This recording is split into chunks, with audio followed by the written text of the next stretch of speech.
नमस्कार दोस्तों, आप सभी को एक बार फिर से स्वागत है आपका अपना YouTube channel jobs John Jeetu में। बिहार ग्रामीण चौकीदार भर्ती 2024 के लिए आवेदन शुरू है, जो बिना परीक्षा के सीधी भर्ती के लिए विज्ञापन जारी किया गया है।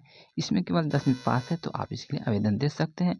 पद जो है चौकीदार का, तो ये भर्ती बिहार के सभी जिला में बारी बारी से निकाली जा रही है। अगर आप लोग भी इसके लिए इच्छुक हैं तो वीडियो को पूरा देखिए, सारी जानकारी आपको समझ में आ जाएंगे। इसमें आपका जो वेतन मिलेंगे 25,000 रुपये प्रति माह मिलेंगे और ये भर्ती केवल ऑफलाइन के माध्यम से ही करनी है। तो जल्दी कीजिए, समय बहुत ही कम बच रहा है। अगर आप लोग इसके लिए आवेदन देना चाहते हैं तो वीडियो को लास्ट तक देखिए, पूरी जानकारी आपको स्टेप बाय स्टेप समझ में आ जाएंगे। तो चलिए वीडियो को ज़्यादा देरी नहीं करते, डायरेक्ट चलते हैं इसकी पूरी जानकारी की ओर। बस आप लोग चैनल पर बने रहें। सीओ उम्मीदवार से जिला नियोजनालय कार्यालय अरवल के माध्यम से आवेदन आमंत्रित किए जाते हैं। इसमें कुल 223 पदों के तहत भर्ती निकाली गई है, जिसमें आपको रिक्तियों की संख्या, अनुसूचित जाति, अनुसूचित जनजाति यानी कोटिवार पदों की संख्या दी गई है। आप जिस भी कैटेगरी के अंतर्गत आते हैं उसके हिसाब से आप पदों की संख्या को देख सकते हैं। इसमें आपका जो वेतन मिलेंगे लेवल 1 के रूप में आपको दी जाएगी, यानी कम से कम आपको 25,000 प्रति माह मिलेगा। शैक्षणिक योग्यता कानून इस प्रकार से मांगी गई है। न्यूनतम शैक्षणिक योग्यता 10वीं मैट्रिक अथवा समकक्ष पास मान्यता प्राप्त बोर्ड से होगी। मैट्रिक 10वीं अथवा समकक्ष में प्राप्त अंकों के आधार पर मेगा सूची तैयार की जाएगी। समान अंक प्राप्त करने वाले को अधिक उम्र वाले अभ्यर्थी को जन्म तिथि के आधार पर वरीयता दी जाएगी। अभ्यर्थी को साइकिल चलाने का ज्ञान अवश्य होना चाहिए। महिला अभ्यर्थी के मामले ये शर्त समझी जाएगी, यानी शांत समझी जाएगी।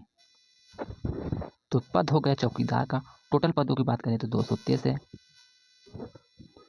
उम्र सीमा की बात करें तो उम्र सीमा आपको 1/7/24 के आधार पर न्यूनतम 18 वर्ष तथा कोटिवर अधिकतम उम्र सीमा आपको 37 वर्ष से अधिक होनी चाहिए, यानी अधिक नहीं होनी चाहिए। यानी अनारक्षित है तो आपको 37 वर्ष, पिछड़ा वर्ग अत्यंत पिछड़ा वर्ग महिला पुरुष के लिए 40 वर्ष, जबकि अनारक्षित महिला के लिए 40 वर्ष, जबकि अनुसूचित जाति अनुसूचित जनजाति महिला पुरुष दोनों के लिए 42 वर्ष रखे गए हैं।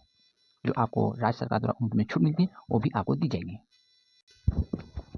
और ये जो भर्ती निकाली गई संग्रहालय अरवल जिला के अंतर्गत निकाले गए। अगर आप अरवल जिला के अंतर्गत चौकीदार पद पर नियुक्ति के संबंध में विज्ञापन देना चाहते हैं तो पूरी जानकारी को वीडियो में आपको बताई जा रही है। सावधानी पूरी वीडियो को देखिए, सारी जानकारी आपको समझ में आ जाएगी। और ये भर्ती लगभग बिहार के सभी जिला में बहुत ही जल्द देखने को मिलेंगे। अगर आप लोग भी इसके लिए इच्छुक हैं तो आप हमारे चैनल को लाइक से सब्सक्राइब करिए, क्योंकि आपके जिला में कभी भी ये भर्ती का नोटिफिकेशन आए जिसकी जानकारी आपको सबसे पहले वीडियो के माध्यम से मिल पाएंगे। अगर आप लोग इसके लिए इच्छुक हैं तो चैनल को सब्सक्राइब करके जरूर रखें।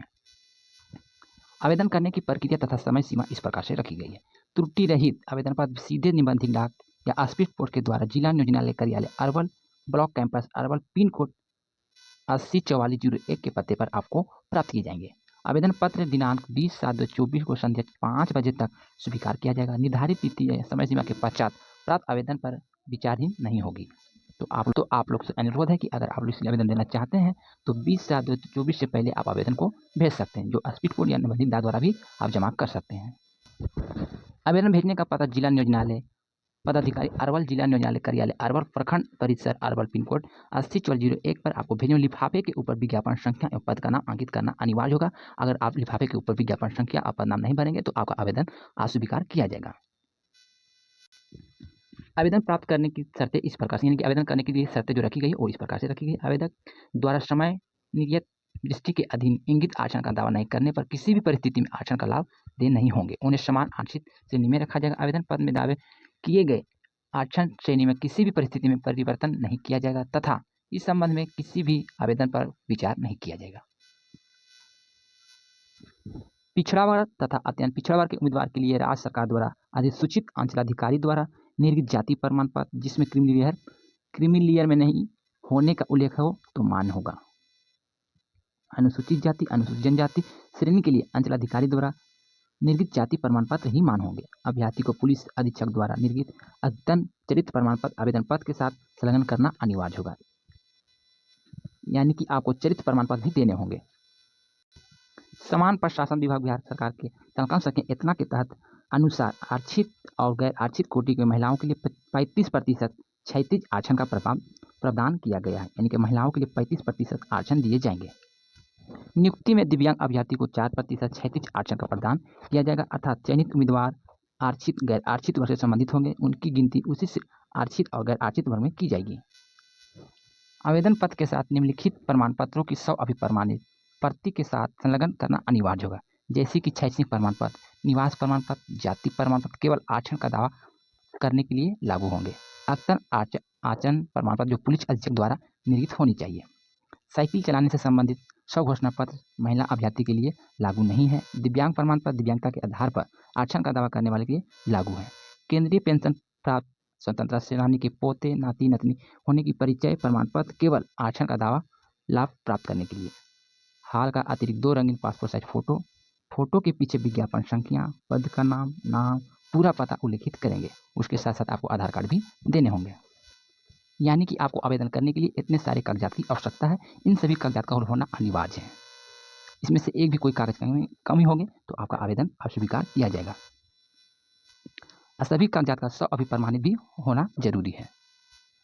आवेदन के लिए कोई शुल्क दे नहीं होंगे, यानी बिना परीक्षा की सीधी भर्ती, इसमें कोई भी आवेदन शुल्क आपको देना नहीं होगा। नियुक्ति प्रक्रिया बिहार चौकीदार नियमावली 2006 जो बिहार गृह रक्षा आरक्षी विभाग के अधिसूचना इतना के तहत प्रावधानों के आधार पर होगी। साथ ही चौकीदार के पद पर सीधी नियुक्ति की प्रक्रिया समान प्रशासन विभाग बिहार सरकार द्वारा समय समय पर रिक्तियों का आरक्षण से संबंधित प्रावधानों अथवा माननीय न्यायालय द्वारा पारित निर्णयों को प्रभावित होगी। 25/6 का ये लेटर जारी किया गया है। जिला पदाधिकारी अरवल, यानी कि ये भर्ती की जो आपको जानकारी प्राप्त हुई है वो अरवल जिला की चौकीदार के पद पर भर्ती के लिए विज्ञापन जारी किया, उसी की जानकारी आपको वीडियो के माध्यम से प्राप्त हो रहे हैं। अगर आप भी किसी और जिला से हैं तो अगर आप भी अपने जिला की इस जानकारी से रिलेटेड कोई सूचना पाना चाहते हैं तो हमारे चैनल को लाइक शेयर सब्सक्राइब करके रखें। कभी भी आपके जिला में इस तरह का आवेदन आएंगे जिसकी जानकारी सबसे पहले आपको वीडियो के माध्यम से मिल पाएंगे। आवेदन करने के लिए आपको इस तरह का एक आवेदन प्रपत्र आपको डाउनलोड करने होंगे जो आपके जिला के वेबसाइट पर प्राप्त हो जाएंगे। यहाँ पर आपको कार्यालय द्वारा भरे जाएंगे विज्ञापन संख्या, यहाँ पर स्व अभिप्रमाणित पासपोर्ट साइज फोटो आपको चिपकाने होंगे। आवेदक पद का नाम, आवेदक वेदिका का नाम हिंदी एवं अंग्रेजी में, नियोजनालय कार्यालय अरवल का निबंधन संख्या भी आपको भरने होंगे। यानी कि आपका नियोजनालय में नाम दर्ज होना चाहिए। अगर नहीं है तो आप अपने जिला में जाकर नियोजनालय में अपना नाम दर्ज करा सकते हैं। पिता का नाम या पति का नाम यहाँ पर भरिएगा। उसके बाद माता का नाम, जन्म तिथि अंकों में मैट्रिक प्रमाण पत्र के आधार पर होनी चाहिए। दिन, महीना और वर्ष यहाँ पर शब्दों में भरने होंगे। दिनांक 1/7/2024 को आपका उम्र सीमा, वर्ष, महीना, दिन में यहाँ पे आप भरिएगा। यहाँ पर आप लिंग भरिएगा, स्त्री या पुरुष या अन्य, यहाँ पे जानकारी आपको भरनी है। उसके बाद आपको क्या आप किसी आरक्षित वर्ग से हैं तो यहाँ पे आप जानकारी भरिएगा। यदि हाँ तो संबंधित आरक्षित वर्ग का उल्लेख करें। अनुसूचित जाति, अनुसूचित जनजाति, अत्यंत पिछड़ा वर्ग या पिछड़ा वर्ग महिला की जानकारी यहाँ पे भरने होंगे। आरक्षित वर्ग के अधीन जाति का नाम यहाँ पर भरिएगा। अस्थायी पता को आपको पूर्ण भरनी है। यहाँ पर आपका वर्तमान पता है, अगर दोनों सेम है तो दोनों को सेम भरिएगा अलग अलग। अगर आपका अस्थायी और वर्तमान अलग अलग है तो आप अलग अलग आपको भरने होंगे। क्या आप पूर्व से सरकारी सेवा में कार्यरत हैं तो यहाँ पे आप जानकारी भरिएगा। यदि है तो क्या आप विज्ञापन में अंकित आवश्यक न्यूनतम शैक्षणिक योग्यता धारित करते हैं तो यहाँ पे जानकारी भरिएगा। यहाँ पे शैक्षणिक योग्यता का विवरण सावधानी पूर्वक भरनी है क्योंकि आपका चेंज होंगे केवल मेरिट बेसिस के आधार पर होंगे, यानी कि आपकी योग्यता के आधार पर होंगे। इसमें कोई भी परीक्षा शुल्क नहीं लगेंगे। तो यहाँ पर उत्तीर्ण का वर्ग भरिएगा। आपका संख्या है जो संख्या भरिएगा। उत्तीर्ण की तिथि भरिएगा। विद्यालय या कॉलेज का नाम भरिएगा। यहाँ पे बोर्ड का नाम भरना है। यहाँ पर कुल प्राप्तांक भरना है। उसके बाद प्राप्तांक यहाँ पर भरना है। यहाँ पे प्रतिशत भरना है। यहाँ पे कौन सा श्रेणी से पास, इसकी पूरी जानकारी आपको सावधानीपूर्वक भरनी है। साइकिल चलाने से संबंधित स्वघोषणा पत्र महिला के लिए लागू नहीं होंगे। अगर आप यहाँ पे घोषणा पढ़ना चाहते हैं तो आप घोषणा को पढ़ सकते हैं। और ये भर्ती केवल ऑफलाइन के माध्यम से ही करनी होगी, जिसका पता मैंने पहले वीडियो में बता दिए हैं। नहीं देखें तो वीडियो को थोड़ा बैक करके देखिए, पूरी जानकारी आपको समझ में आ जाएंगे। पूरी पता को इसमें बताया गया है। तो चलिए, मैंने वीडियो में पूरी जानकारी आपको बताने की कोशिश की। अगर फिर भी कोई जानकारी छूट गए तो आप हमें कमेंट कीजिए, उसका रिप्लाई हम आपको बहुत जल्द दें। अगर आपके मन में कोई डाउट है तो भी आप हमें कमेंट कीजिए, उसका रिप्लाई आपको बहुत ही जल्द प्राप्त हो जाएंगे। तो इसी तरह का और भी रिलेटेड बनाने के लिए मेरे चैनल को सब्सक्राइब करके रख लीजिए। अगर मैंने वीडियो कुछ गलत बोले या जानकारी आपको कुछ गलत लगे हैं तो अपना छोटा भाई समझ के क्षमा कीजिएगा। तो चलिए मिलते हैं एक और रिलेटेड वीडियो के साथ। जब तक के लिए goodbye, thank you for watching.